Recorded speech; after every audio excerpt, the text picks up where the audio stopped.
I'm sure she wanted to remind. Yeah. Hello, Mr. Stanley. Okay, it is the evening of Wednesday, February 23rd.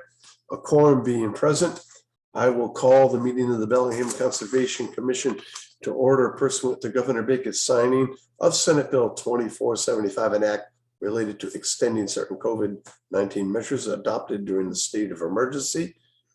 The Bellingham Conservation Commission will meet utilizing the Zoom online option.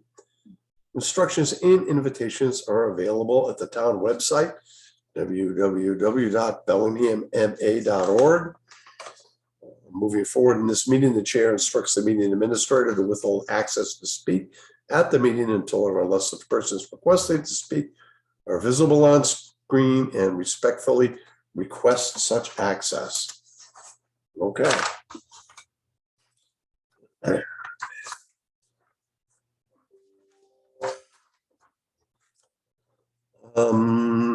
The Bellingham Conservation Commission will hold public hearings in accordance with the Wetlands Protection Act, Chapter 131, Section 40, and the Bellingham Wetlands Protection Bylaw.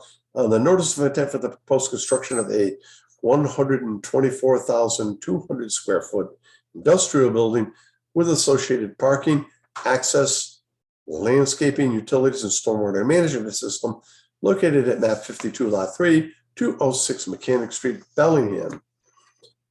John Kuchik, Southborough, Mass, has submitted the filing on behalf of Wayne Finnegan, Howland Development, Wilmington, Mass. The continuations will be held online via the Zoom option on Wednesday, January 26th, 2022 at 7. Okay.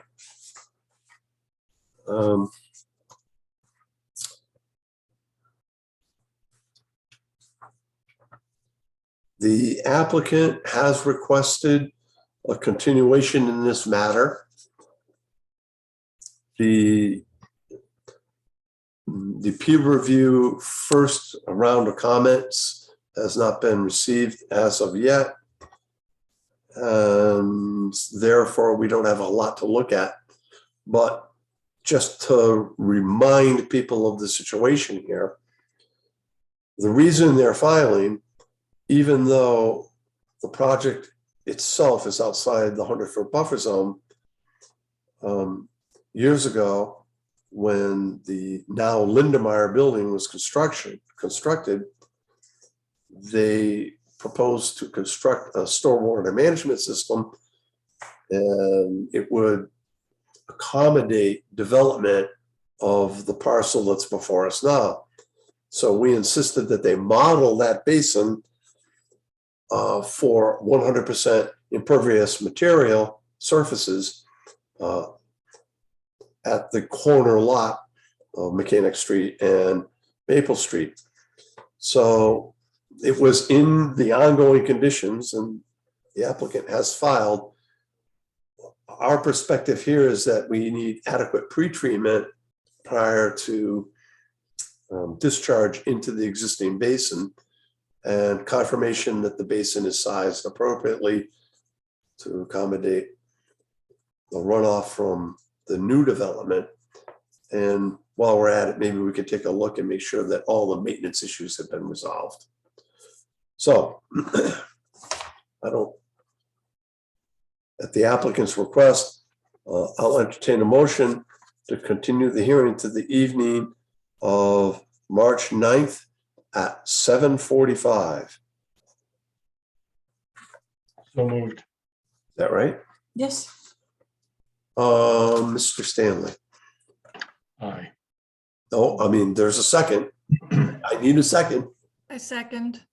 Okay, Noel. So Mr. Stanley, Aye. Noel, Aye. Michael, Aye. and Ariane. Aye.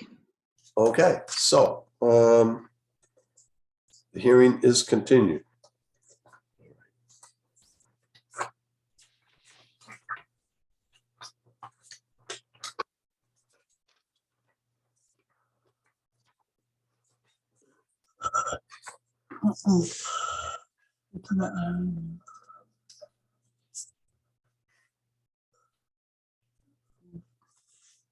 Who is this guy? Ryan, oh, I don't know. So here's what we'll do. Um,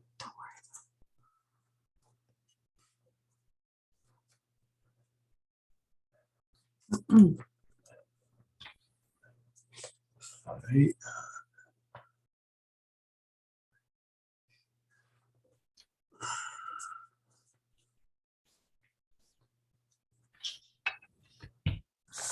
Okay, we're being a little cautious here because for the first time in 2 years, we had some malefactors attempt to Zoom bomb our meeting. And we will be vigilant relative to any kind of inappropriate comments or actions. Okay. Yeah, you can leave the inappropriate comments to Mike and myself. We need a motion for that. So movingly moved. Okay.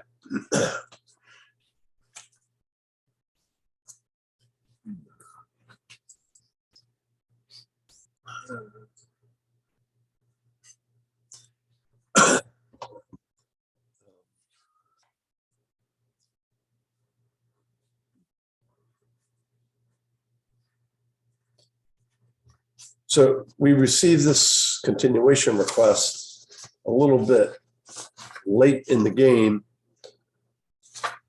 So we'll take a look at a couple of other items we have.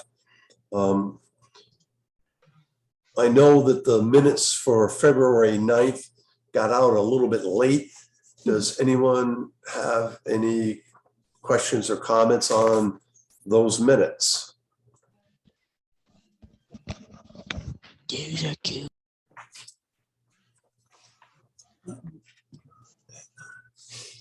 I had a couple. Amy, did you get what I sent you? Hello, Amy.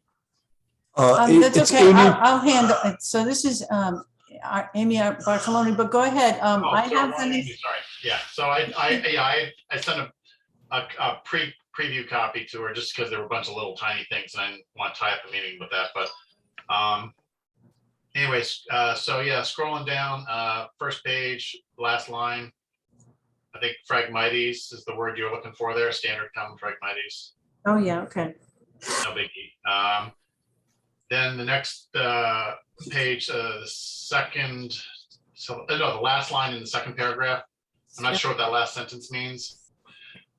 But he's concerned about the easement, right? I think we want to say right of way is the toe, TOE of the slope. So Yeah. and then Neil, I don't know if you care, but I think it was just one of those word things that you spell your first name only one way, right, Neil? Or do you go more than one way? For spelling, I only go the one way. Okay, so yeah, that's just everything but the first where we have the attendees of the meeting. Neil's got an NEIL instead of an NEAL, but that's an easy replace all kind of thing, no biggie. Same thing for my last name. Be nice a couple times in there. I got one R, but like a pirate, I'd like to have another R if I could, please. So in the new business section, then my name was spelled wrong a couple times. Not a biggie. Scrolling down. The page 3 last sentence. I'm not sure what this sentence means. As soon as the O&M is fleshed out, we will use it as a separate plan and call it out separately in plan of record to the condo association. We'll have that. I'm sure that's just a little rephrasing that we want to do to make it a little clearer. But Yeah, I'm not well, sure. what it means is that as soon as the operation and maintenance plan is, elaborated on, fleshed out, it will be referenced as a separate item in the plans of record, and then that will be. Oh, so instead of in the plans of record and the condo association will have that, instead of to the condo association will have that, it's the Yes. last. Have access to that, yes. And so, and instead of to, gotcha. Yeah, page 4 real quick. Let's see, first major paragraph there. The chairman, second line there, the first paragraph, the chairman, just a little take out period, whatever. The applicant is happy. I assume it means the applicant is happy to work with the DOT in the like the fourth sentence there. I'm not getting where you are. All right, so page 4. Yep. Under, hold on a second, I'm scrolling. Hang on. I got it. Okay. Yeah. So, and then next paragraph, Frank, just under Frank's name, we got Frank Mighty's again, just no biggie. So,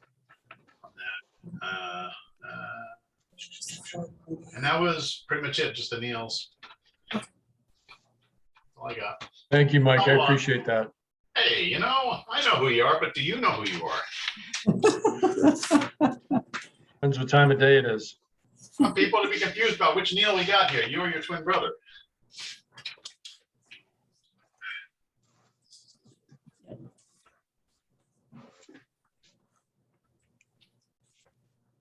Okay, so are we going to accept these then with modifications? Any other questions or comments on the minutes? Okay, seeing none and hearing none, I'll entertain a motion to accept the minutes from the meeting of February 9th With modifications? with the amendments Amendments. suggested. So moved. Second. Okay. I think that because it's minutes acceptance, we'll dispense with the roll call vote and all in favor, Aye. opposed? Well, I heard all the ayes, so hey, it's very good. We're going to have some documents that are going to require signing moving forward. So I think what we'll do is try to see how a couple of these next agenda items shake out before we schedule that. So I think that's all we have for other business.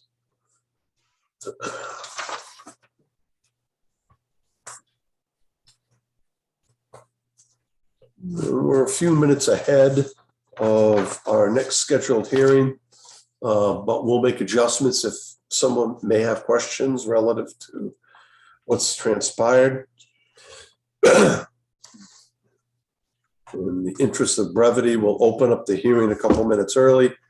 So the Bellingham Conservation Commission will hold public hearings in accordance with the Mass Wetlands Protection Act, General Law, Chapter 131, Section 40, the Bellingham Wetlands Protection Bylaw. On the notice of intent for the proposal to construct a parking lot, site grading, stormwater management system within the 100-foot buffer zone to bordering vegetated wetlands associated with the construction of 110 townhouse dwellings in 36 buildings for the proposed residential subdivision entitled Bungay Brook Estates, located at Assessors Map 93, Parcel 22, 30 Locust Street, Bellingham.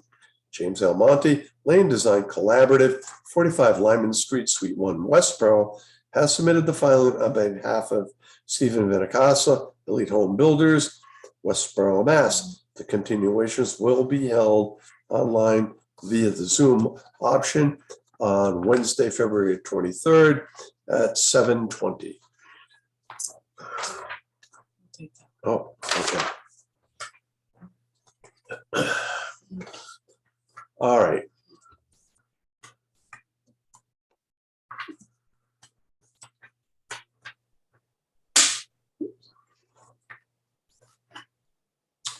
So at the last hearing, the commission requested additional information and clarification. And we did receive it and distribute it to the commission. Based on that, we developed an order of conditions and also distributed that. In the meantime, I know that Frank has submitted a supplemental evaluation and made a couple of suggestions. I'd like to ask Frank to, expound on that and provide us with his thought processes there, and then we'll consider and evaluate. So again, for the record, Frank DePietro, BSC Group. We received some information from LDC, probably the middle of last week. They addressed all the technical issues. So again, we have no issues with regards to technical items. The one item I did have on there was they did provide an enhanced or an improved stormwater management system operation and maintenance plan. And I think it was an improvement, it looks better.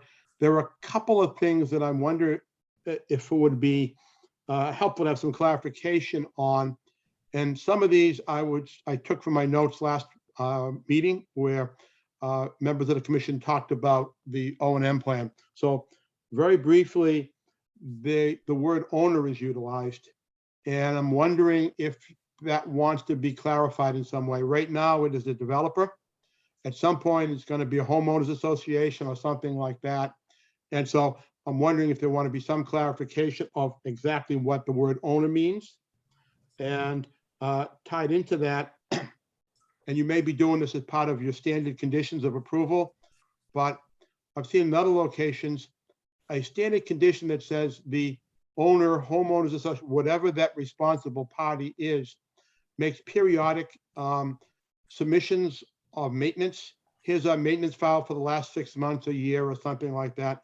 I'm just suggesting that may be something people want to take a look at.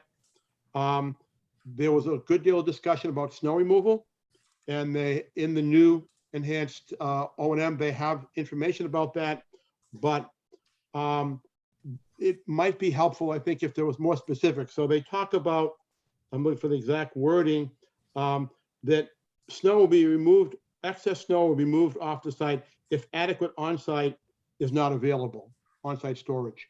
And I wonder if that might be something you want to quantify a little bit more, or the applicant may want to quantify. There were 2 items on their little table of the O&M type stuff. One under LUPL related and one under good housekeeping. I'm not sure those items are specifically related to this project. They talked about automobile repairs or washing.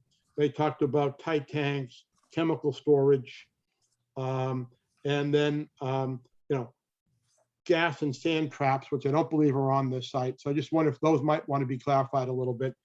Those are really the only items I had, other than there are a number of pending waivers to be granted by the Planning Board and Conservation Commission, but those are in your hands, not in our hands at this point. So be happy to answer any questions and be happy to be quiet now.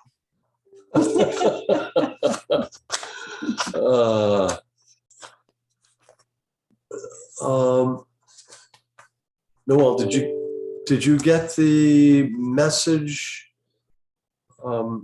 It says they're having a hard time joining the meeting. Is that? No, they're here. That was an email message to me. Matt, did you send me an email?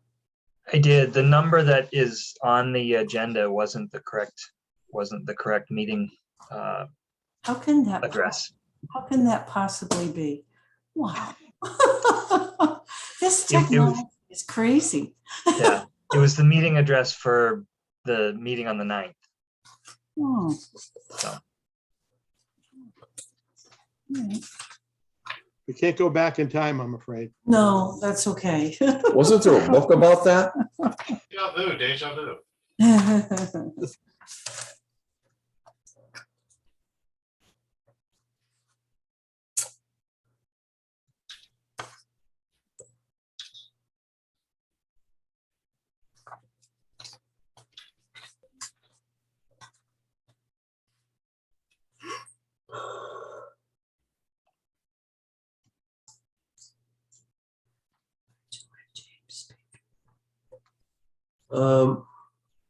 Yeah, okay, James is here. You have any comments to the relative to this? There was a couple of Frank's comments, I think, can easily be addressed. We do call out the responsible party in the first line of the revised O&M plan. I think if we maybe just do a find and replace in the rest of the document and replace owner with responsible party, I think that may address that issue. Yeah, the first line, yeah, it says responsible party, the homeowners association. Yeah, yeah, either Elite Home Builders initially, and then the homeowners association. So That's exactly what you have. yeah, I mean, it does reference owner in other places in the document. So, I mean, if you want, we can find and replace owner with, and replace it with responsible party. I think that may address that.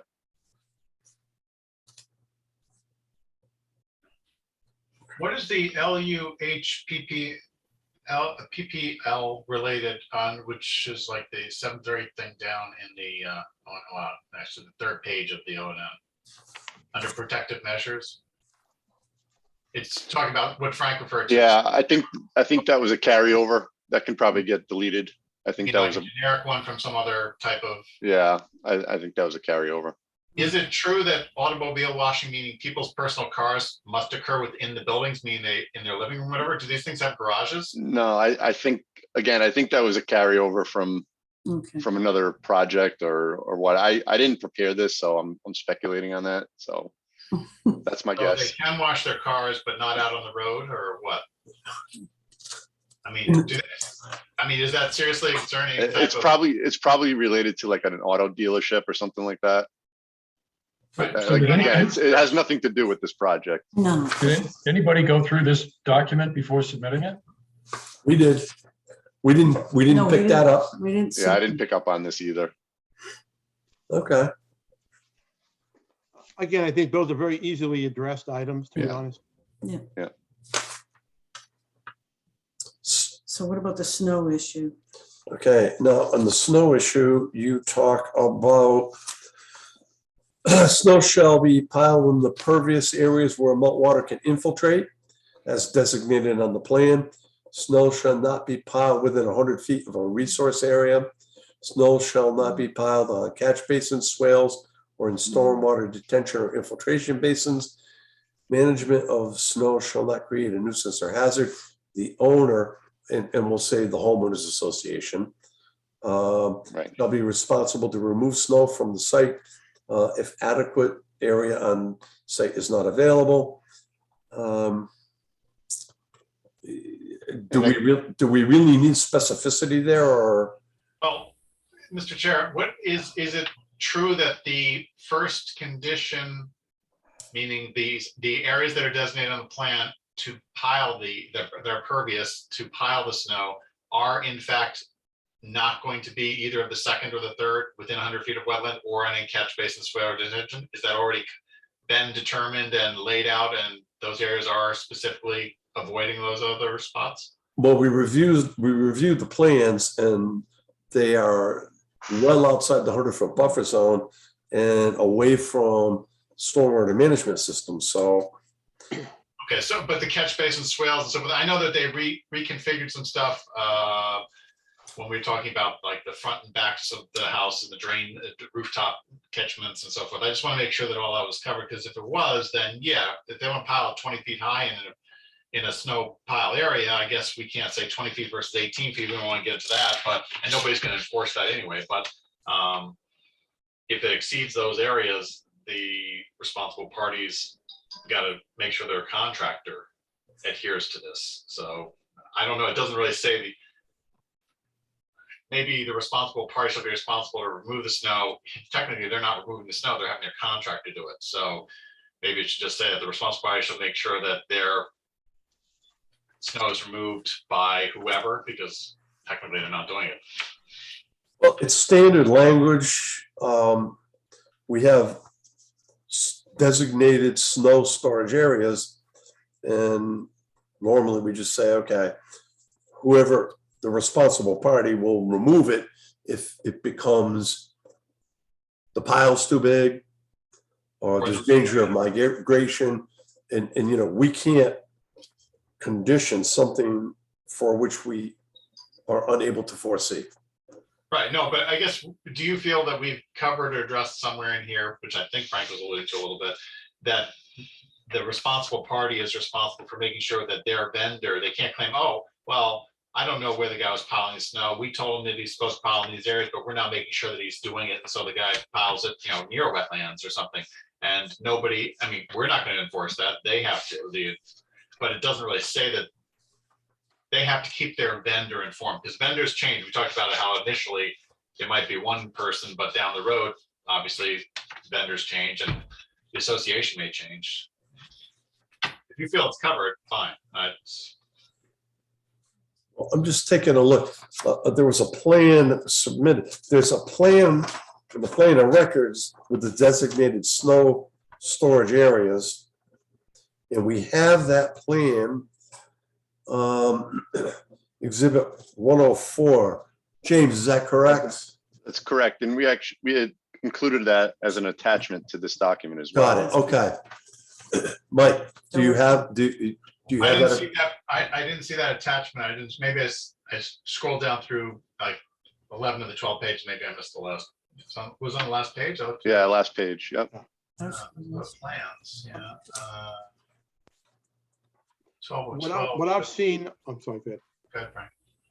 What I've seen is that O&M plan is sort of issued as part of the operating manual for the development or a development. And the material that's in there, with a couple of minor edits, are part of what whoever is going to be the responsible party in the homeowners association or the contractor has to refer to all the time. So they have the plan that shows where the catch basins are, that shows where the snow storage is, and that's what they would utilize on a as needed basis during winter conditions or during regular maintenance and stuff like that. The only concern I have is that sometimes those responsible parties do not have a technical understanding of what's going on. And so, what I've also seen is that a responsible party is required to let the appropriate town agencies know who their contractor is and who the contact is for that homeowners association or whatever else. So that you've got somebody you can talk to if there's an issue.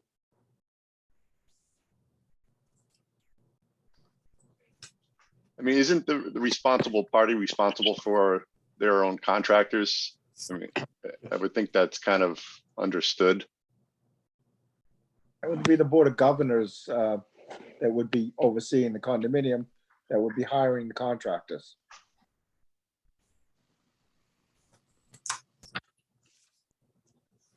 I don't know. I would defer to the chair. He's dealt with many associations for many developments over many decades and, well, several decades. And I don't know if they feel that associations vary. Some are great, some are less great, let's put it that way. And more attentive, I don't know if you have to actually tell the association in a document somewhere that they get with their deed or their certificate of approval or whatever for the development, that, yeah, this document says that you're responsible for this stuff and you got to keep the contractors in line. You actually don't assume that it's understood by them because maybe it is. So, Mike, in my experience with like Mass DP in 21E, the responsible party is responsible for the stipulations in whatever permit is issued, or in this case, order of conditions.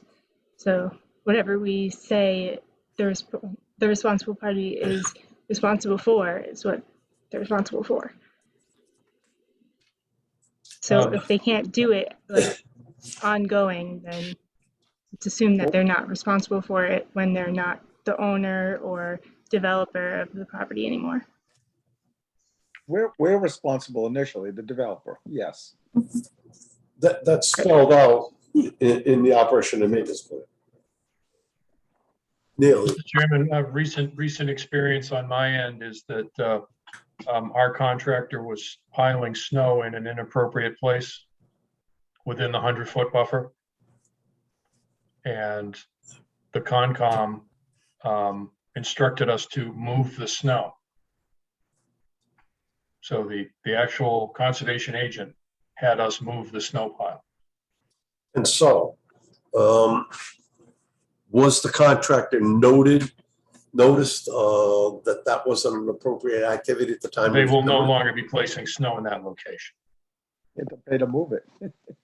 and they had to move it. So, I guess, personally, I don't see myself out there policing snow storage for every permit that we issue, and we issue a lot of them. I think that the chain of responsibility is quite clear. And I think the responsible parties are called out. I mean, I don't know how much more we can really do here. I think that we've upheld our duties and responsibilities, identified the issues, issued a permit with conditions. I mean, at any time, a commissioner is welcome to go out and inspect the site. And, you know, the administrator frequently will go out acting on complaints or observations, but we can make it foolproof, but we can't make it damn foolproof. Doing the best you can is good. What I'm thinking here is that we've already distributed the order of conditions for approval. And I think it's a good order. I'd like the commission to consider closing the hearing in anticipation of getting those minor revisions that we talked to with James about before we sign. How long would that take you to do? I can have that tomorrow. That would be perfect. Yeah. Because if we close the hearing, possibly we could sign this maybe this weekend. So moved. Ariane, Second. yeah. Any further discussion? Okay. All in favor, this will be by roll call because it's for a permit. Michael? Aye. Neil?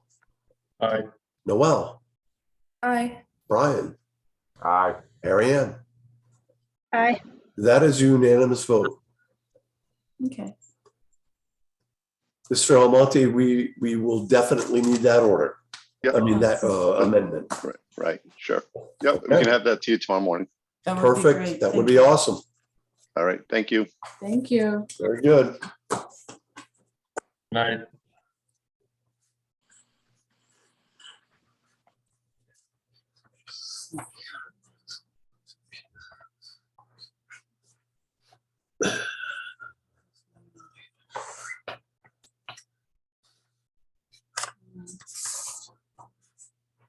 Okay.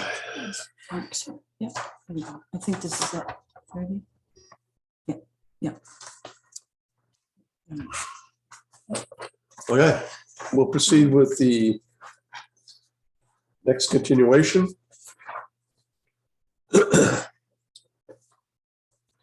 Bellingham Conservation Commission will hold continuations of public hearings in accordance with the Mass Wetlands Protection Act, General Law, Chapter 131, Section 40, and the Bellingham Wetlands Protection Bylaw on the notice of intent for the proposed project consisting of toe embedment of an existing armored slope in order to provide a stable slope foundation and located in the buffer zone to bordering vegetated wetlands. The filing also proposes 1,330 square feet of buffer zone restoration for buffer zone disturbances.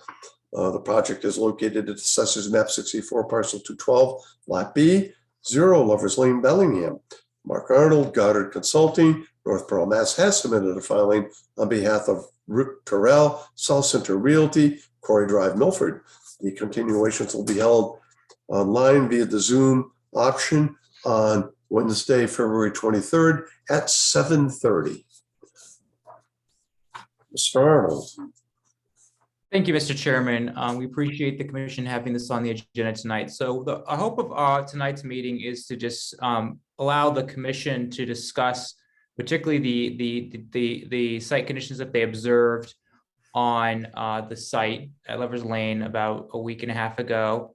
I believe 3 members were in attendance along with the agent, and we appreciated their time. But we know some members weren't there, and we'd like the commission to have the opportunity to discuss what they saw and how they see, particularly just kind of discussing how the limit of work looks like it should work. And then we do understand there's some additional information the commission needs, particularly one, a sequencing of the work, just so it's clear how the stabilization will be completed.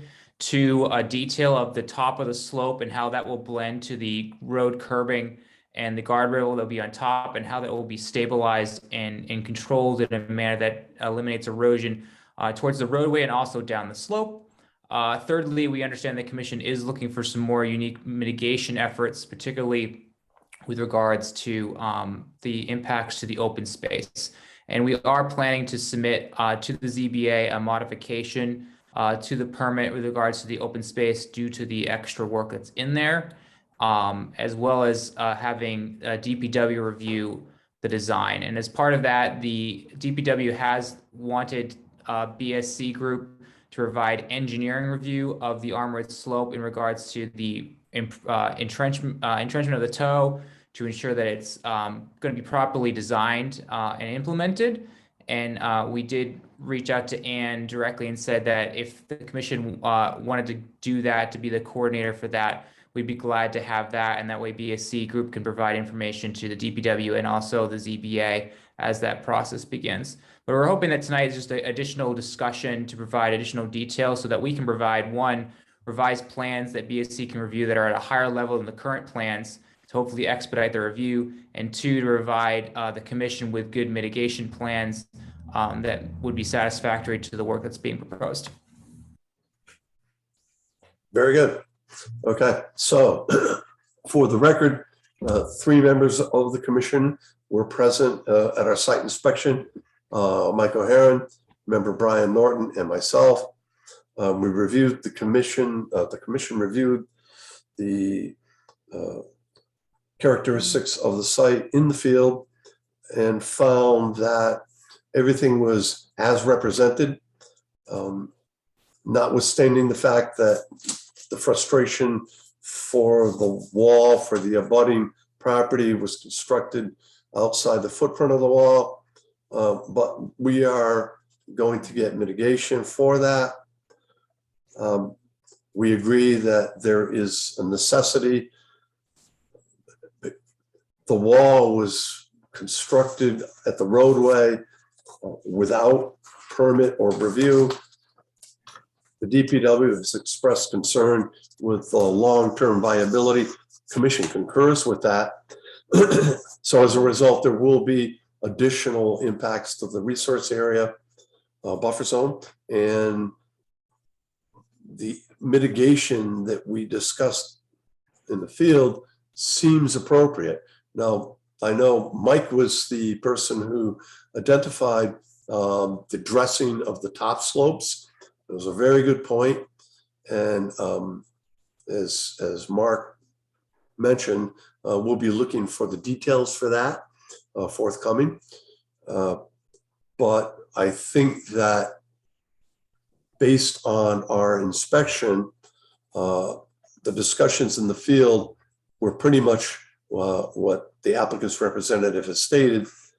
So we appreciate the applicant's representative reaching out and speaking with the DPW and with the zoning board. This is a little bit unusual for the commission to have 3 different departments kind of intersecting on this project.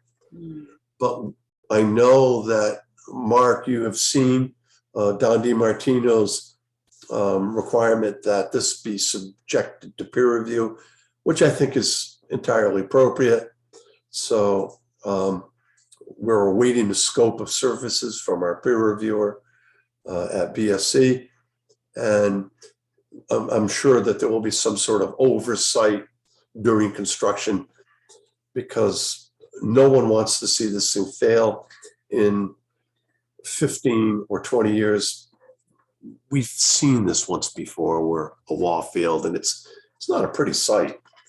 So the last item I think we had discussed was the mitigation for the impacts in the additional impacts into the open space. We had a very sidebar informal conversation relative to some strategies that might be employed along the Hall Road. It looks like DPW is on board with that. I think that you're going or have reached out to Jim Kupfer in that regard. And so I think once everybody is in agreement, then you can proceed full speed with the development of that plan. That's our plan. Can I share my screen? I'd like to just kind of ensure that the area that we're all discussing is the same thing. And so I wanted to just show an aerial photograph of this Certainly. past fall on site here. So the host has disabled participant sharing right now. So if the host could, oh, there we go. Perfect. So this is a Google Earth photo from, I believe it was this past summer, late summer of the property. So I believe, Mr. Chairman, the area you were talking about, this is the drain easement and sewer easement that runs down and it connects the upper end of Lakeview Estates down to Candlelight Circle, which is just below this photograph here. This is basin, bottom of basin B right here. That's the outlet right there. This is basin A. And then you had this area up here that was a loam pile. You would see it was still kind of being stabilized at this time. And this was a disturbed area this is all in the open space, with this being an easement down here that's fairly narrow. I think it's like roughly 20 to 30 feet wide that runs down here. So I believe, Mr. Chairman, when you were discussing mitigation in the open space, I think you were referring to the areas particularly that aren't related to the slopes for basin A. I'm going to talk to the design engineer about this area in particular of what they see as, if there are any integral questions about the vegetational management in this area. I don't think there is, because it's up gradient. It's not a structural berm.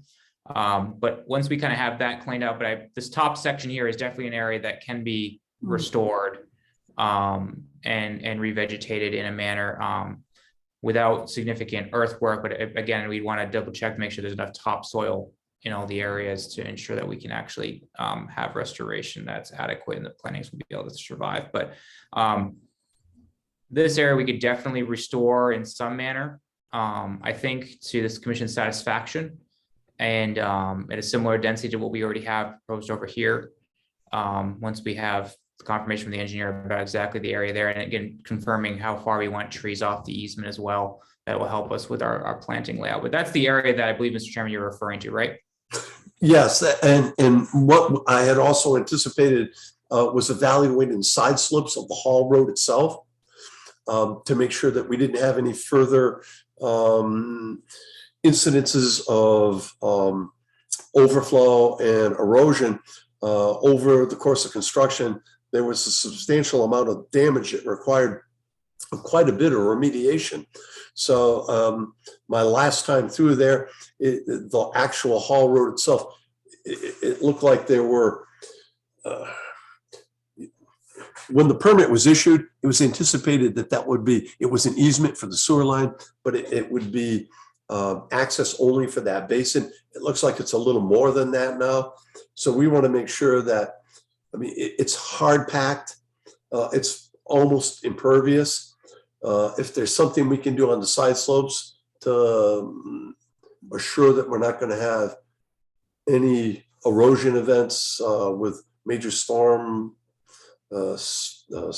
flows, that was one of the things. And the final thing, it's not really germane to the filing that you have now, but it's something that should be on everybody's radar. Basin A needs quite a bit of attention. It appears that it was never loamed and seeded on the side slopes. We've had one major incident where it did blow out down, and there was a major sediment transport downslope. The bottoms look like they need to be cleaned out, the grades reshot, and then completely vegetated. That's going to be a condition of final bond release, but I want to get it on the record now. We've been concerned about it. We do understand, of course, that they're utilizing it as a temporary stormwater management structure. And as we saw, upstream in the stormwater management system, it's likely that some sediment deposition is occurring down there.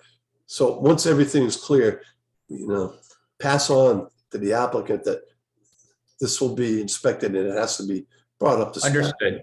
I think, Mr. Chairman, I think the best way to clarify this is I think the Hall Road for the access to the basins is really part of the subdivision, and I'm going to pass along that. And we need to evaluate, and I want to talk to the engineers about what the intent is for the final design of that access road was, because there's some sort of access usually granted, and it needs to be access for equipment. But again, it might have been a vegetated grassed access point.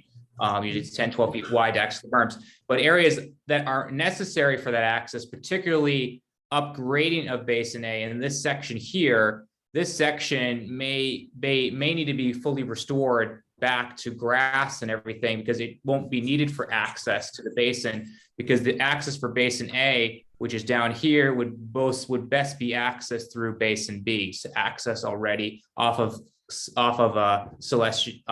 Candlelight Lane. So I think for our filing, I definitely say I'll reach out to the applicant and we'll get in and agree as we work through these. And the intention of the applicant, we are working on Basin A and Basin B being finalized in the sense of confirming vegetation, soils, capacity, design. I know the surveyors have been out there doing additional staking to make sure the area, that the inlets and outlets are correctly built and stuff like that. So that's all in process. And we expect that, I believe the last foundation went in off of Lover's Lane this last week or so. They're in the work process. So they're almost done with all the housing. So by mid to late spring, the development up top will be done, and that will allow us to complete the basin and make sure that it's done right and cleaned out for final COC. But I think for our purposes for this filing, I think I would request that we just focus on the area outside the easement of the drainage system and leave that as an area that can be part of this filing. And then anything within that drainage easement would be dealt with as part of the Basin A and Basin B final work, which I'll talk to the applicant about, because again, I understand that those areas were easements, they weren't access roads, they're actually permanent, and additional final stabilization is probably necessary to restore those back to kind of or at least put them to the condition that they should have been, which was loamed and seeded after the drain lines went through. That'll address the concerns that I had. I think that's appropriate. I think that's a good question.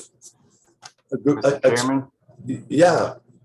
I do have some drone shots of that from last week. If I could share my screen. Okay.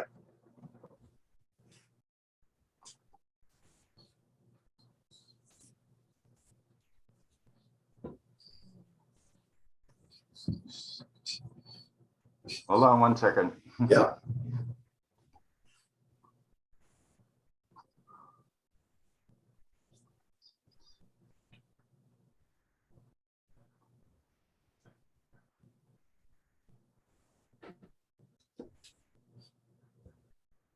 I don't know if you can see that.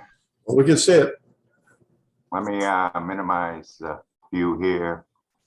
So I think that's probably, correct me if I'm wrong, Mark, that's the remains of the topsoil pile? Correct. There's still, I believe there's still some soil there. You can see the backside, it's still sloped back. So I think there is still topsoil there that we're going to still use for Basin A. Good. For finalized work. So I gotta work with the engineers on exactly the whole plan, so that way we can design a remediation that can be implemented appropriately for the areas, particularly because I need to rewalk the areas as well, just to kind of think about what's in the buffer zone around those areas and try to figure out how best to blend in this mitigation to the existing open space. Okay, good. Mr. Chair, I got a quick question. And while Brian has the drone shots there, Brian, do you have one by where we were standing at the top of the slope? Because you put it up right. Put your drone up right up next to that area initially took off. Here, hold on one sec. I have a question about the road and a concern that I raised at the time we were on the sidewalk, but the other members weren't there to see. So I think it might be better to put in perspective if we had a shot to look at it while we're doing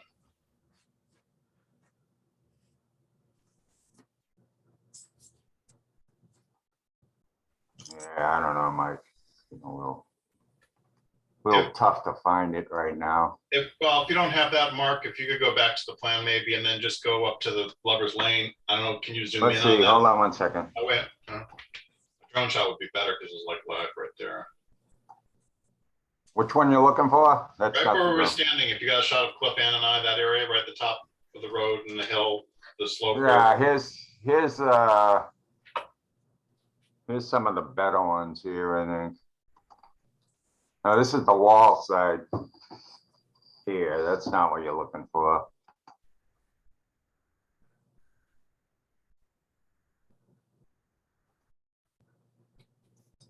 What were your thoughts, Mike?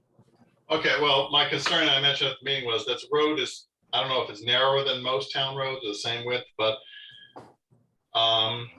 given that it's going to be almost level at the top, there's a slight pitch towards the road from the top of the armored slope back towards the road, but it's just a slight swale and a curb at the edge of the road. Is that right, Mark? Did I get that right? Correct. So you have curb, slight slope to the top of the armored slope, and then it slopes down. Right, and they're going to work on trying to make sure the vegetation and the tie into the top of the slope prevents erosion, because if you get erosion at the top of the slope, doesn't matter how good the toe is put in, you're going to get eventual washout, I assume. I know the correct terms for it, but problems with that. But my other concern was that the town's going to be maintaining this road, and the town has an established procedure of salting heavily.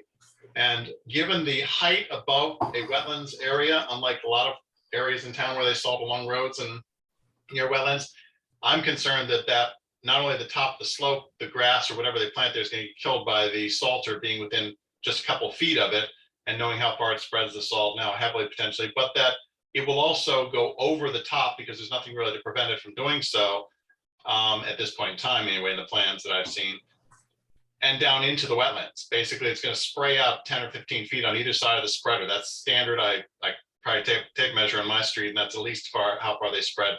And on the top of the slope, it's going to go out and over and down into the wetlands. So I'm worried about the long-term effect, negative effect of that kind of treatment without some sort of barrier to, and I don't have any idea what's, maybe Frank or somebody has seen something that's out there, but I have concerns about that. Just to clarify the conditions, so we're going to have roughly 20 feet of buffer zone still between the toe of the stone and the wetlands itself. From the stone up to the top, you're talking another 25 feet. So the road is roughly 60 feet from the wetlands as designed.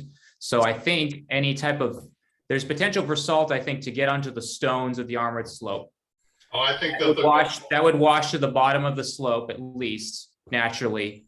And then it would go through the buffer zone. So you'd end up with roughly a 20-foot buffer zone of vegetation that would be filtering any water there before it got to the wetlands itself. So just for context, I understand the concerns. I don't know any other physical barrier that would stop the salt from being sprayed besides putting up a fence. There will be a guardrail there, which could stop some, but it's not a fence. But that's the only thing I could think of would be a fence that would actually prevent it from actually being sprayed any further.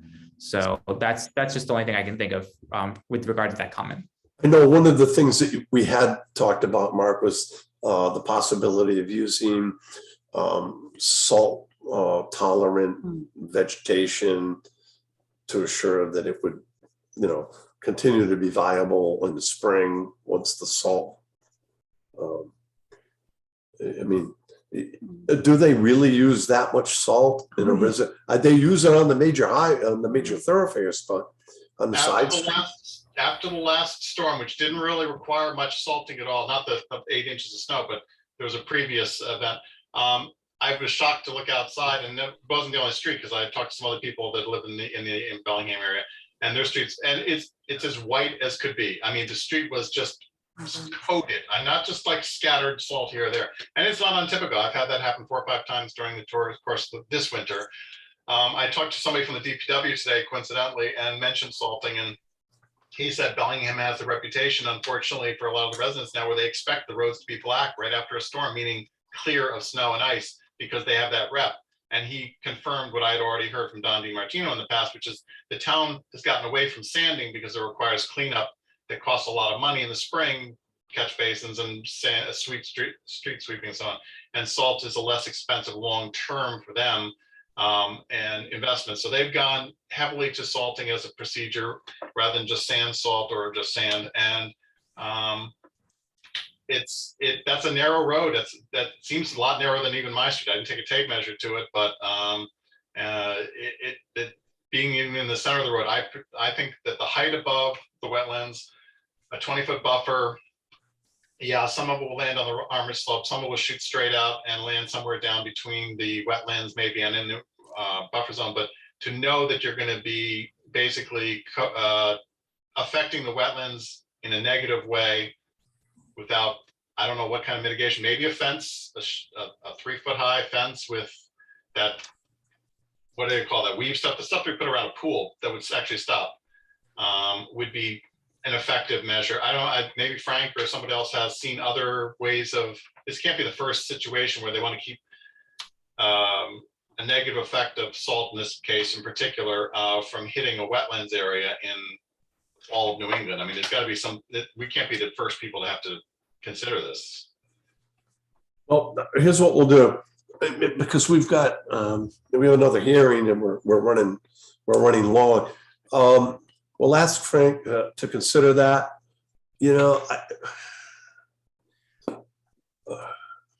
If there's some kind of a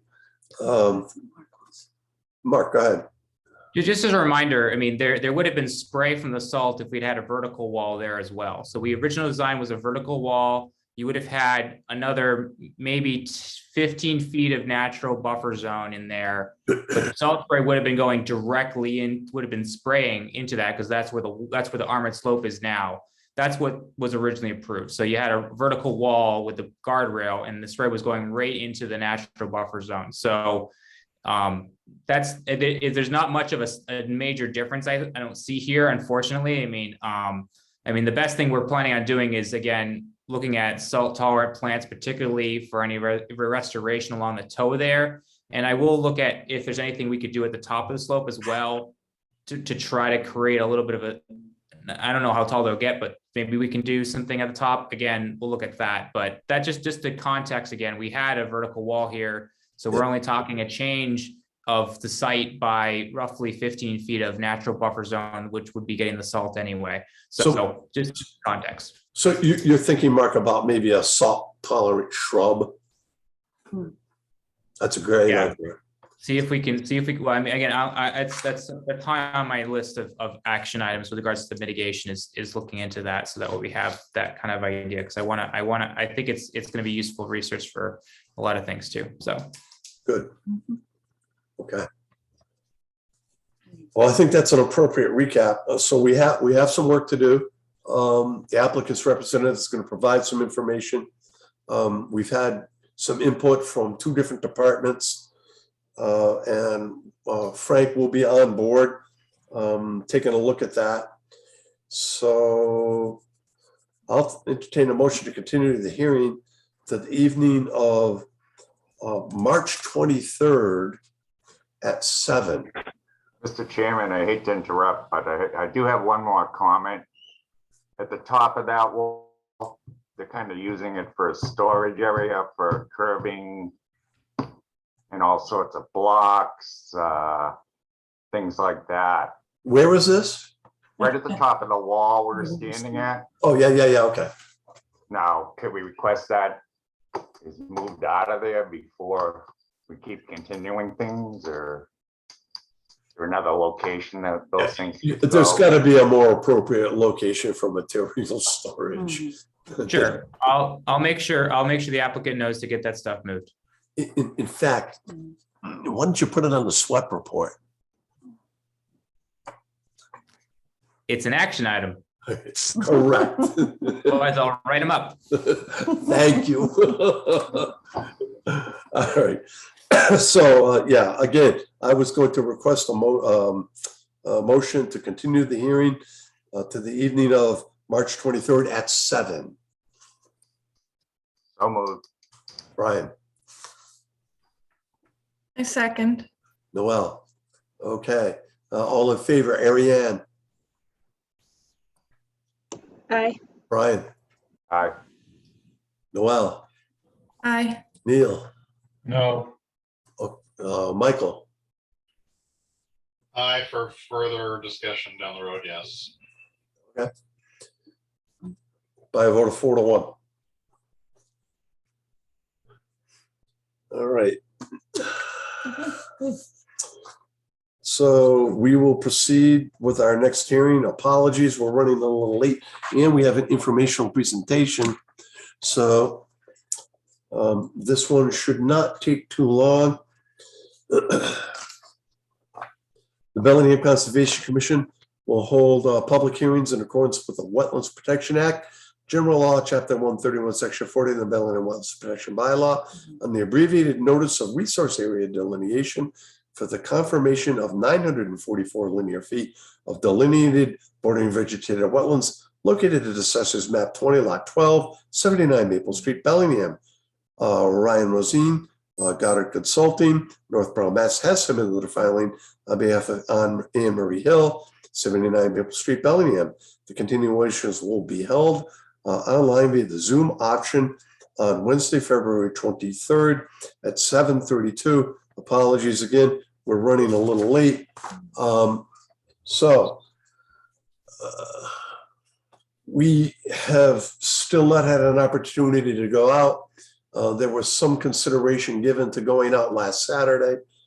The administrator and myself were on a site on Monday, and an area where we really wanted to identify soils, we couldn't get the auger in. So that, coupled with the fact that we're getting 10 inches of snow on Friday, it doesn't bode well for doing the evaluation this week. However, the way the weather has been going with the warming and the cooling and the warming and the cooling, a few warm days, I think the frost layer is thinning. So I'd like to continue this, but I know there are some abutters here, and the administrator reached out to the applicant's representative and requested that members of the public be allowed to attend. The applicant was not amenable to that. Perhaps we could ask, Mr. Chairman, perhaps we could ask Ryan if he's reached out for reconsideration. I had asked Mr. Gately if he would please reconsider. And I know that subsequent to that, you had sent me an email, so I wasn't sure if you were able to discuss the matter with him. Yeah, so I had emailed him back and forth about this, and Mr. Gately was adamant about not having abutters on the property due to he didn't want to have to pay for their time, basically, is what he had stated. And I can discuss with him further. I tried letting him know that it would look good for him and the applicant, because I mean, he's doing this on behalf of the applicants. So I don't know if, maybe if I talk to the applicants directly and not through Mr. Gately. That might be a very good strategy, because he's not doing it out of the goodness of his heart. Okay. Yeah. And so, and as I think you've already determined, in a situation like this where this particular developer has done some work in the area that has, we'll say, annoyed some of the abutters, it would be in the interest of transparency, to see what the commission does and how thorough we are in the field. And it might alleviate some of their concerns and give them some degree of comfort that when we make a determination, it is scientifically accurate. So if you could do that, I know that the abutters would appreciate it. And I think that the commission would appreciate it as well. Yeah, definitely. I'll reach out to the applicant directly and try to reiterate that and, what your point of view is and everything and how it will be beneficial to everybody involved. In terms of additional time that would be required, I don't know if you'll be out there, Ryan, or was it Nicole Hayes? Yeah, Nicole Hayes will most likely be out there if she's available Okay. when you guys schedule a site visit. And Nicole has worked with us. She knows how thorough we are. It's not like we delay. We're going to make sure that it's an accurate delineation. It's very flat. The groundwater is very high. The vegetation is like 50-50. It will be a little time consuming, but in the interests of accuracy, this is what we'll do. So, I mean, even if they would concede to have 1 or 2 representatives of the abutters do it, that might make it go quicker, but please, we would appreciate that. Yes, I can definitely do that. And I just wanted to bring up another thing. I don't know if you had seen, but DEP issued a comment on this ANRAD, just on the plan stating they would like better representation of the upland versus wetland, Yeah. which we Right. can do, but we're just gonna wait until if any lines need to be changed or like that, so that the surveyors, and the engineer do it all at the same time instead of, a couple of different points. Makes perfect sense. Absolutely. I just want to make sure you guys were aware of that. Yes. Okay, any other questions or comments? We really want to move this along. So what we're going to do is, hoping against hope, we'll continue this until the 9th and make every effort to try to get out there in the meantime. Okay, we're running into the MACC. Oh, the MACC, But yeah. we'll see what we can work out. Yeah, if we can do it at some point. Okay. The MACC conference is pretty important to some of us, so. But we'll give it a shot. Continue to the 9th. So I'll entertain a motion to continue the hearing to the evening of March 9th at 8:10. So moved. Can we change it to 8:15? Can we make it 8:15? I amend my to 8:15, so moved. Thank you. 8:16, 8:17, anybody? Is there a second? I'm available 8:17, but I don't know about 8:16, so, yeah, okay. Second. Okay, that's a second. Any further discussion? Okay, roll call. Ariane, Aye. Brian, Aye. Michael, Aye. Neil, Aye. and Noel. Aye. All right, that's by unanimous vote. I want to thank the abutters for coming. I wish we had more information, but hopefully at our next hearing, we'll have an evaluation to present to you. Awesome, thank you. Thank you. Okay. All right. Okay, the last item on the agenda.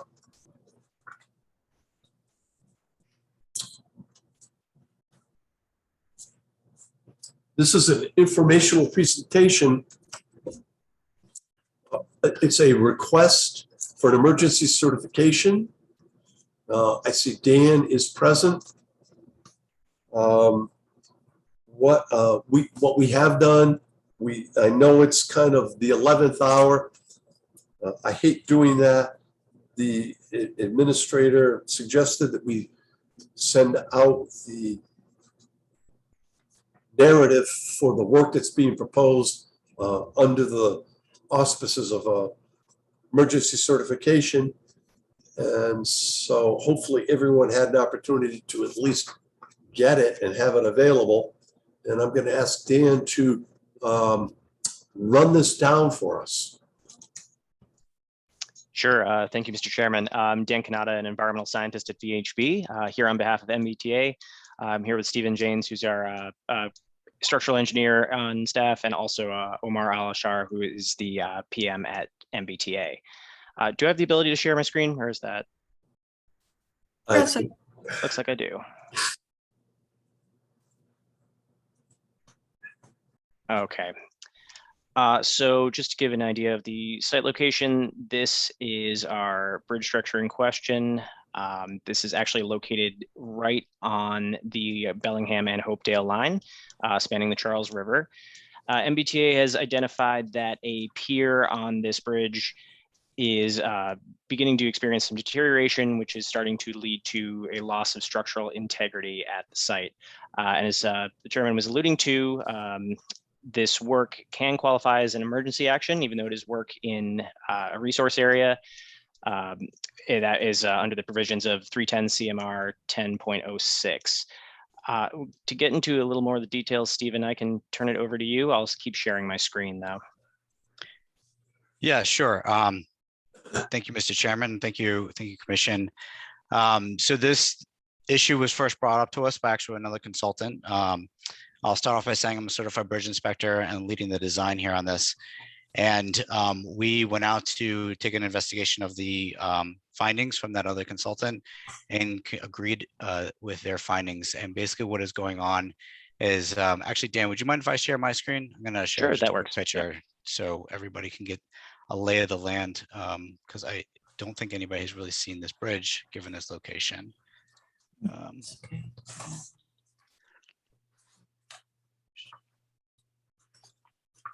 Can everybody see my screen? Neil, were you there when we did the walk from Hopedale to Franklin? Were you part of the commission then? Yes. So you saw it. Great. And I don't think Mike was there. So it was Lovely probably spot. Wow, look at this. Huh? just Neil and myself have seen this. Okay. Okay, so it's a very narrow bridge. As you can see, it's a timber superstructure which spans between historic granite piers on either side. And then there's a single timber pier in the center, which is what the area of question is. And it's these lower timber piers, called a pile cap. And so beneath this, there are 4 piles. And basically these members transfer the load for this this center area. What's going on is you can actually see it in this picture is you have some center rot, which these timbers are basically being exposed to water and then dry air. And those members have seen advanced deterioration from an evaluation of the reports over a period of 10 years. And specifically in the last 4 years, we've had some significant deterioration. The bridge, we did evaluate multiple ways to reinforce the structure and basically on paper abandoning that center pier, and it simply did not work. The reason, there's a couple reasons for that. One is that the way that the ties are currently situated allows very little room to go up underneath. And then the second reason is the granite abutments have very little room to allow for any additional superstructure, but they also would not rate, or they do not carry the current load capacities that are on there. Right now, we only have freight going over this bridge. It goes over about 2 times a week. It's from the Grafton-Upton Railroad, although MBTA owns it and is keyless controlled. Our repair to these members is to basically encase the concrete, encase the timber piers, the timber members with concrete. And what this will do is it'll fill into the cracks and crevices of the timber, and then just generally make a strong beam to transfer the load from that pier down to the piles. We have a contractor on board. This is being done through an emergency repair contract, which is done system-wide. The contractor is familiar with this type of work. And we have notably not put on the control of water because we wanted to talk to these, both the Hopedale and Bellingham commissions. And then the second is that we're still vetting this out with the contractor. So we have 2 ways to control the water. One is an aqua barrier, which is a water-filled dam.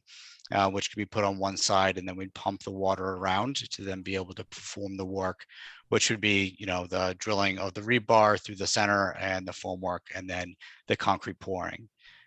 We would use a fast curing concrete, so the structure could be, well, for two reasons. One, so we could return the freight back onto the track, and then obviously so we could be in the water or in the river bed and for a minimal amount of time. The second method is to actually what we call pour in the wet. So this is basically pouring concrete in the water. A formwork system would be put around. Typically, we would do something like a double layer formwork, which with a waterproofing member in between. And this would basically, you would pour down into the base of this and then fill up the forms, which would displace some of the water, any of the remaining water that's in there. So with that, I'll hand it over for questions. Dan, I don't know if there was anything else that I missed. Oh, the beaver that is currently on site.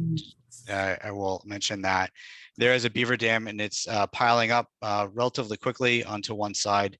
That's bad for the bridge if it wasn't in the condition that it's in. But then, now in order to do any of this work, we also need to remove the beaver dam and relocate the beaver.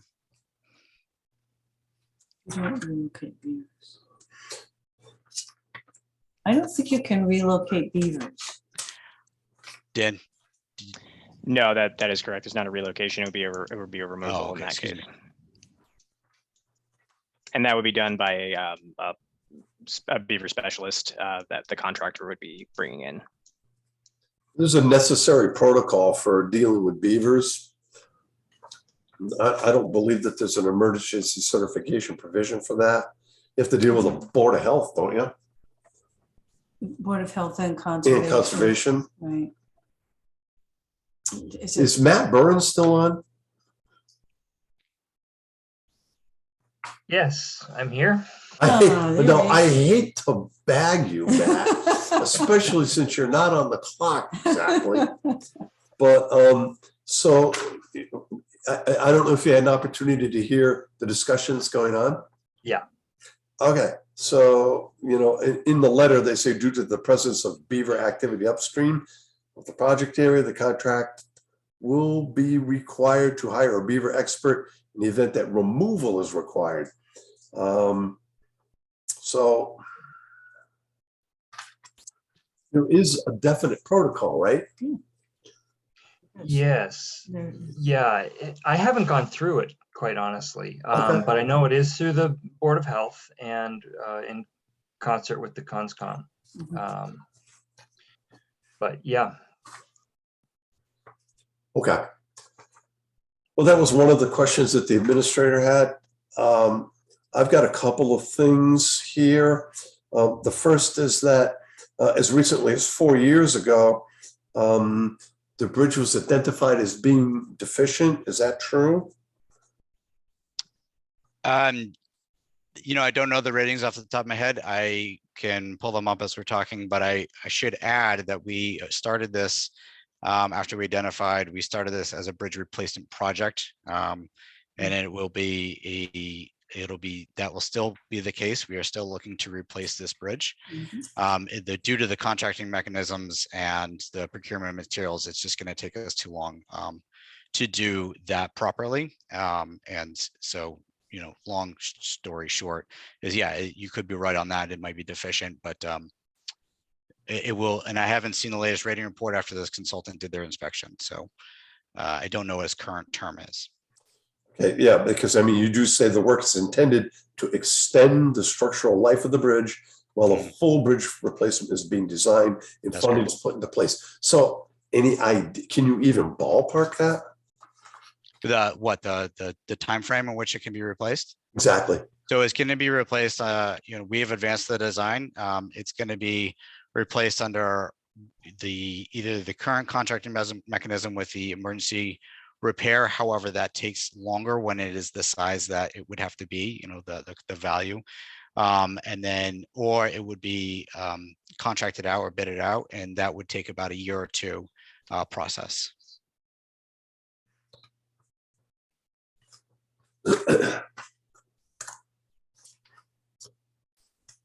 Anyone from the commission have any questions on this?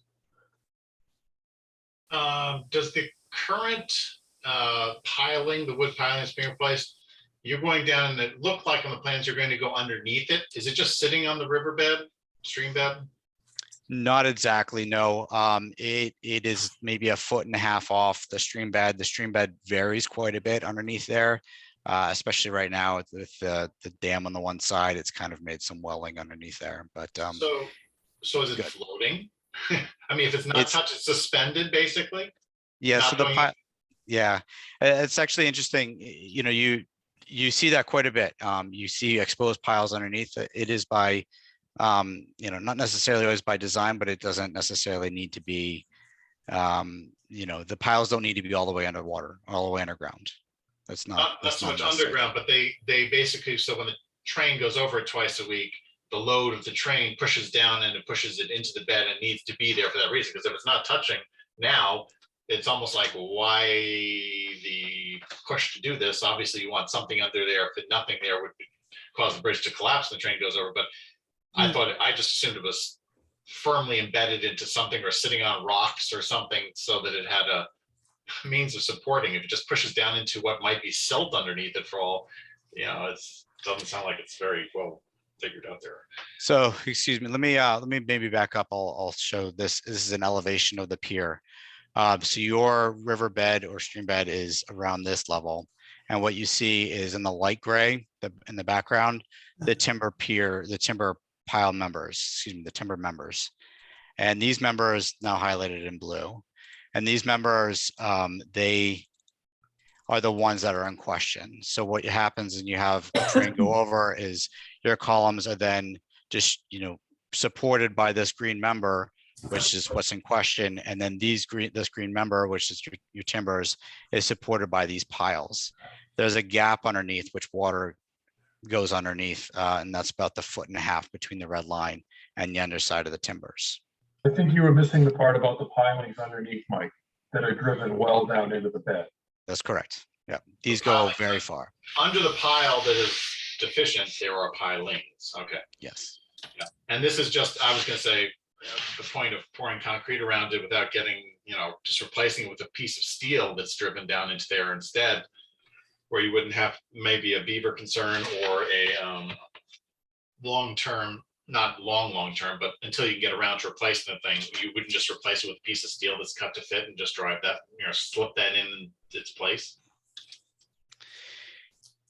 In order to do that, we'd have to do some significant superstructure work as well to because of the way that these timbers are laid out. And we have concerns about if that could be done adequately. So steel, you know, obviously steel in the water, you have rusting problems over time.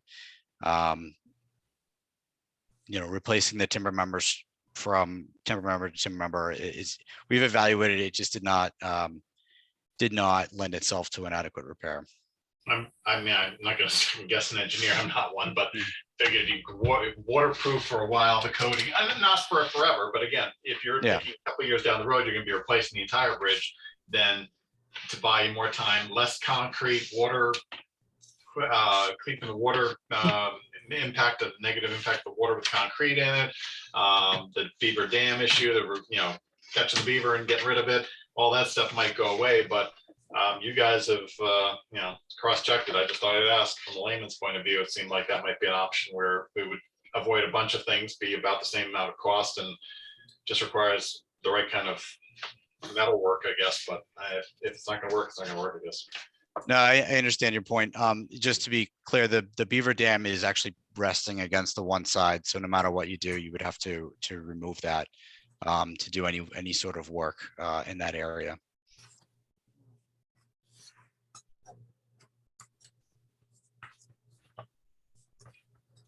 So what we're looking at here is a temporary fix for a couple years.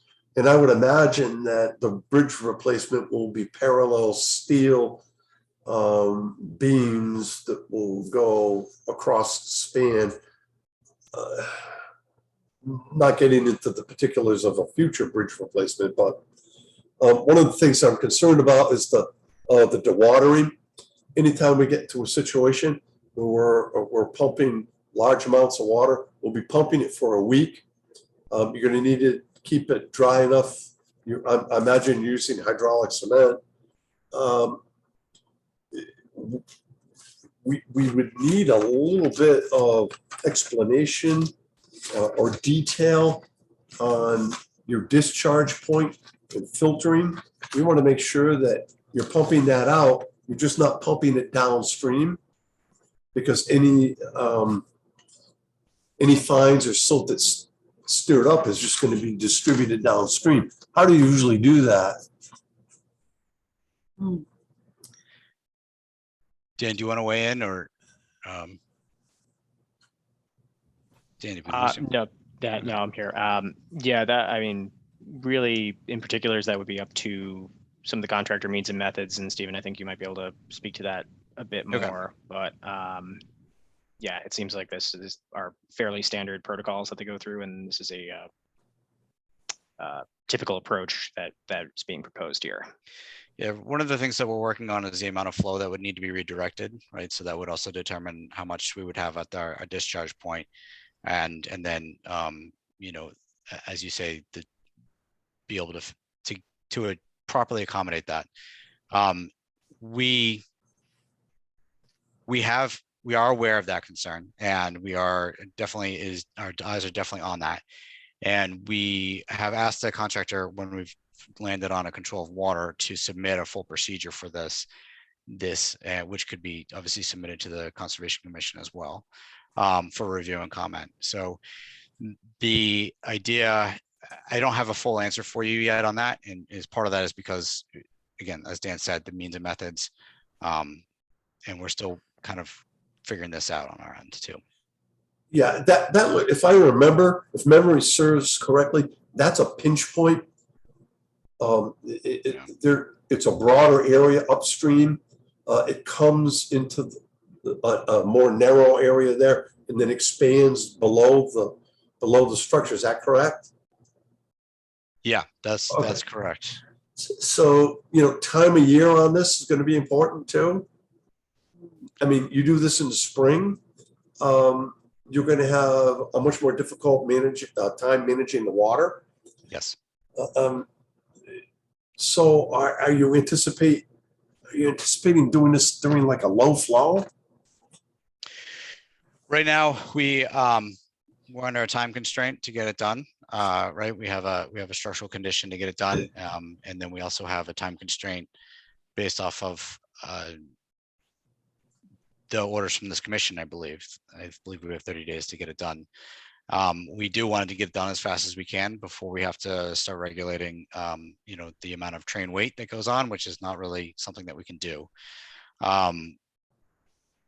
So you're entering a period of time where this is the most inadvisable period to be doing this kind of work. That's correct. So we are, you know, before this was even happening, we had started running hydraulic models on it, and we will be able to run a hydraulic model to understand what our base flow is at specific times of the year, given historical data and, you know, readily available information that we do for most of this work. So we'll be able to calculate that. And the other part of that is when we do an aqua dam, or if that's the direction that we go in, we'd be able to release that dam if we have a major flow, right? We'd be able to start the work, secure whatever work is currently going on, the formwork, and then, you know, take apart the dam, release the water out of the dam, and then move away for a couple of days while that water flow is at its peak. And then and that would exacerbate any kind of silt transport with velocity and volume. I mean, right, it's not ideal. It's not ideal. Is the dry pour your preferred method?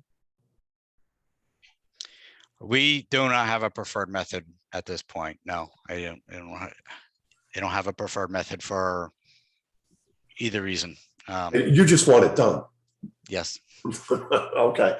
But I I think the understand. preferred method is they prefer not to have to do it at all. but- Yeah, I mean, that's correct.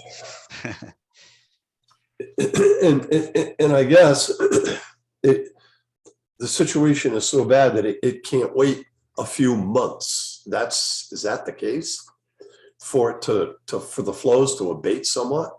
I mean, once you identify a condition that is of concern, especially at the element of rate that we've seen it from one, report to the next as pretty advanced deterioration. So I'm gonna maybe muddle up the dates here a little bit, but it was something like from 2012 to 2018, there was, little evidence of deterioration. And then from 2018 till now, there was advanced deterioration in that time period. So we don't want to risk like having this out there for, an extended period of time.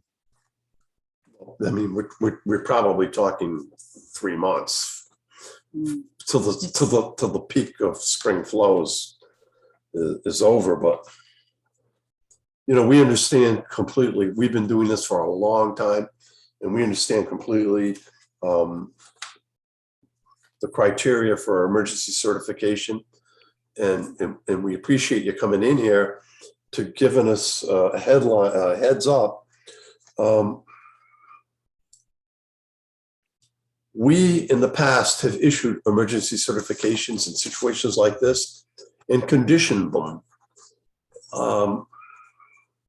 It's something that we might be able to do.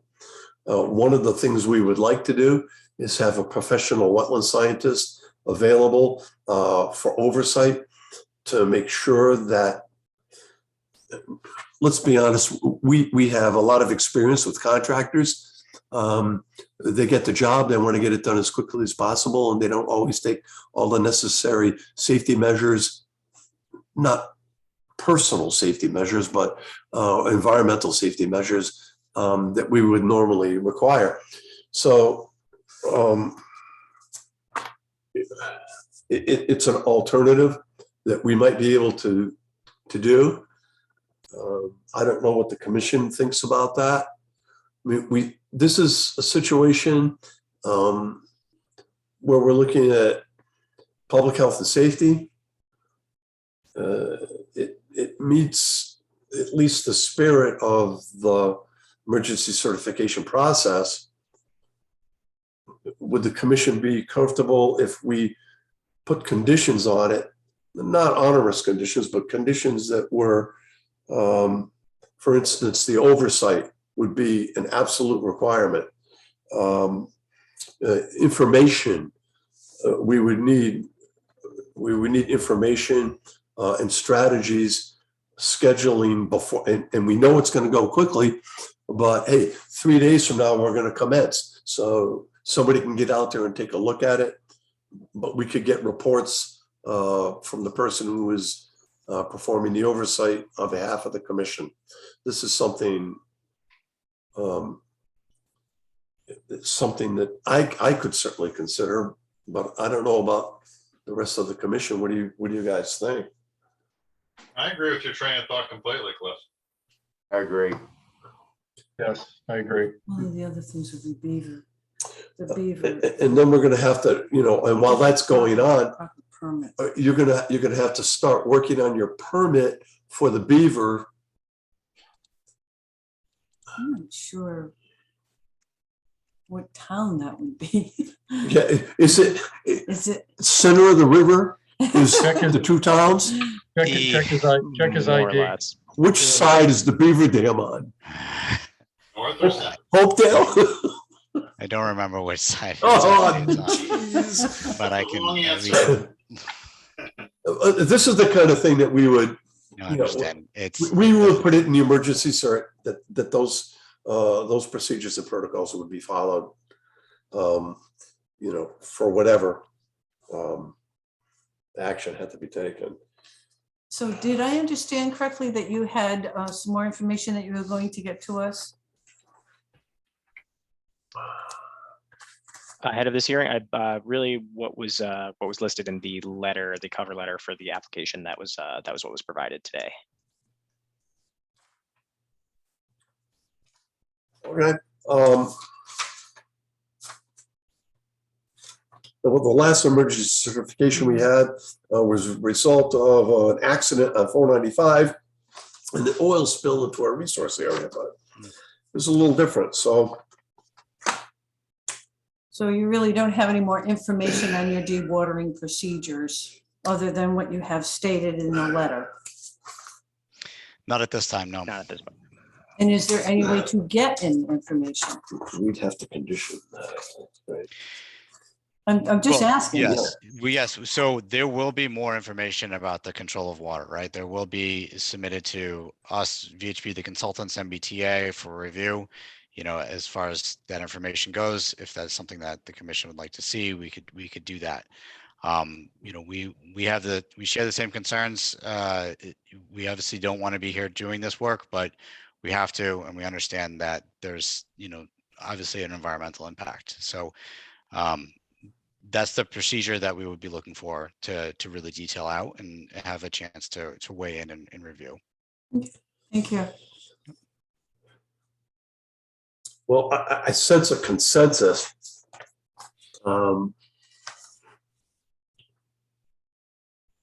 So this isn't like an order of conditions. This is something that we'll have to, we'll issue the certification. We'll put the conditions on there. We'll have to do this post haste. So the administrator can work on this in the next day or so, and we can distribute it. And maybe if we can meet on Saturday, we're going to meet to sign on Saturday? Yeah, we're gonna have to. If we could meet on Saturday, then we could get any additional input, and then you guys could authorize me to sign it based on the fact that everything meets your agreement. Is that okay? Okay. So Dan and Stephen, are you, you're looking for what span of time on the emergency cert? Dan, do you have an In idea terms based of- off? In terms of when, from when you issue it to, Yeah. I believe it's set as 30 days unless 30 days. We can do 30 days certainly. And if it's issued, we would not want to anticipate having to issue any extensions. I think it's where I'm going with this. So I know you're meeting with Hopedale on Friday. we are. Wondering, could you send me an email, let me know how you made out with that so that we could sort of Absolutely. be, you know, on the same time frame as them? That would be great. Yes, absolutely. We can Okay. let you know. And so even if we issue it, I mean, if we were to issue it now, it would be 30 days from now. If we issue it on Monday, it'll be 30 days from Monday. It gives you a few extra days. That's correct. Oh, if Stephen, did you want to? railroaded into this decision now, do take your choice whenever you want to do it. Okay, so I don't think we need a motion. I think I have a consensus, and that's the direction we'll take. We certainly appreciate the information and the discussion. It really helps. The conditions will be pretty much provide us the information as it becomes available. We will definitely want some oversight during the process. And I think that'll probably be about it. And then you'll be ready to roll. Terrific. Thank you. That sounds good. Thank you very much. Thank you very much for coming in. Really tonight. We appreciate it. Yes, thank you for your Thank you. time. Thank you for accommodating us. Okay. We'll be- Thank you for your time. Thanks. Okay. So what time do you want to meet on Saturday? Or it's Saturday. Who's available on Saturday? Anybody available? Mike is available. Noel is available. Well, let's do I it. could be, but Is Matt available? You want to deputize me? Love We to. have a vacancy. Possibly not. Brian. Brian's available. Okay, this is good. So we'll have a majority of the members, so we can sign the permit And we can, we'll work on conditions for an emergency certification. So we have 2 extensions that we will be signing to there to extend the treatment of aquatic nuisance vegetation at Silver Lake and Jenks Reservoir. So we'll get those signed. And what time did you want to meet on Saturday? 8:30 Fine. at the Muni. 8:30. A little bit of trivia on conditions on emergency certifications. The first time we did it was 1987, and DEP came out and said, well, you really can't do that. And I said, well, then there'll be no emergency certification.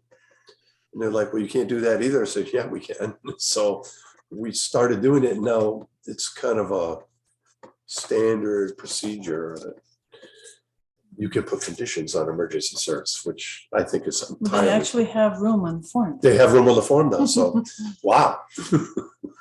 You guys caused that to happen probably, right? Well, I would think so. the power plant dropped 100,000 gallons of jet fuel onto the ground. And they had a guy out there with a bulldozer, and the bulldozer was bouncing up and down on the ground. So we could see that it was perched on a barrier of clay. And if he penetrated that, that fuel would be down into the aquifer. So we were aggressive in our approach. Anyway. Okay, so I guess we're done. Oh, well, unless we want a quick history lesson.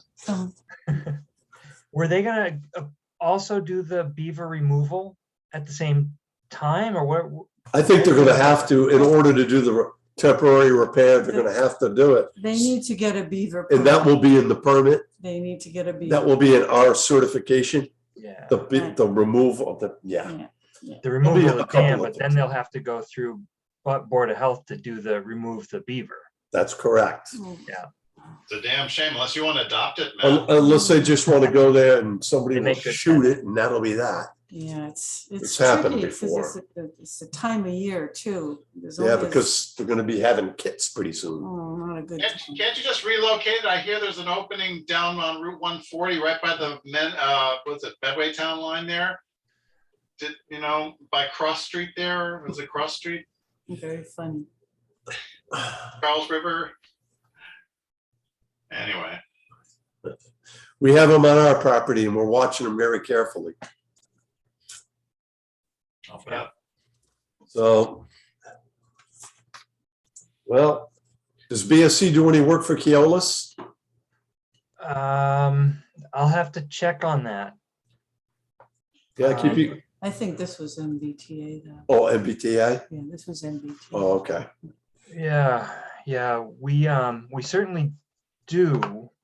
But that's an interesting question if there'd be a conflict there. Well, conflict, opportunity.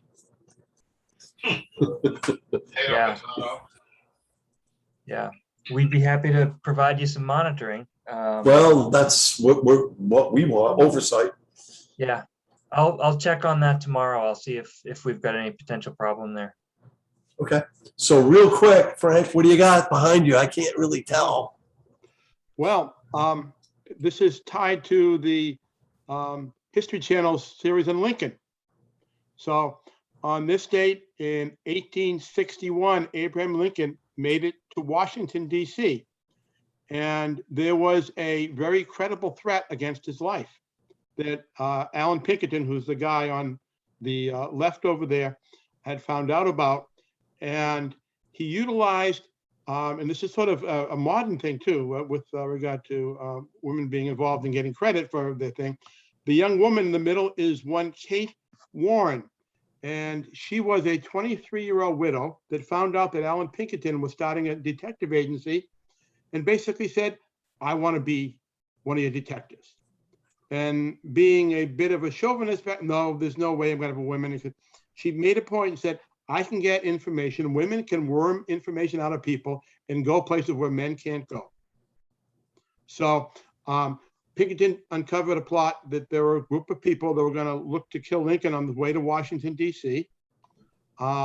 Lincoln didn't really want to go along with the plan, but Kate posed as a young woman who had an elderly brother who wasn't doing too well. They rented a train car and they had to force Abe to get rid of his top hat and put on some shabby clothes.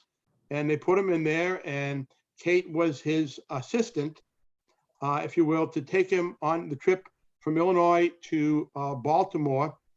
They then basically had the car towed from one railroad station to another, and Abe was able to go to Washington. And it didn't look good on his PR, and he was very embarrassed by it. But in fact, there really was a plot to kill him.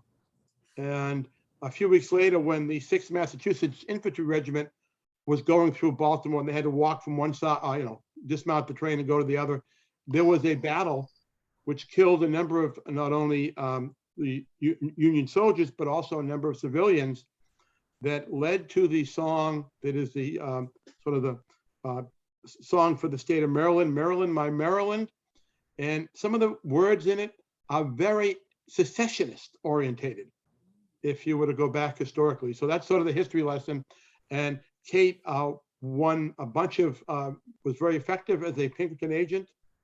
So that's sort of the story today. Again, on this day, 1861, Lincoln went to Washington to get inaugurated. So this is a show? Well, I don't know if this is, so Abraham Lincoln's been on the History Channel. Okay, okay. Yeah. And there's a scene in there where they don't identify Kate Warren, but she's in there and she basically tells the railroad people she's got an elderly, I think her father, I think they modified it. But, Lincoln doesn't want to go in there. He feels like he should be himself. And they basically convince him there's about a dozen guys ready to kill him. And because they had some of the agents that had basically infiltrated these groups. So we don't have to worry about terrorism just today. It was back in those days too. They want to see at the movie theater. That's right. Don't go to the theater, Lave. Don't go to the theater. All right. And remember what Lincoln's, Saturday, remember yes. Lincoln's famous quote.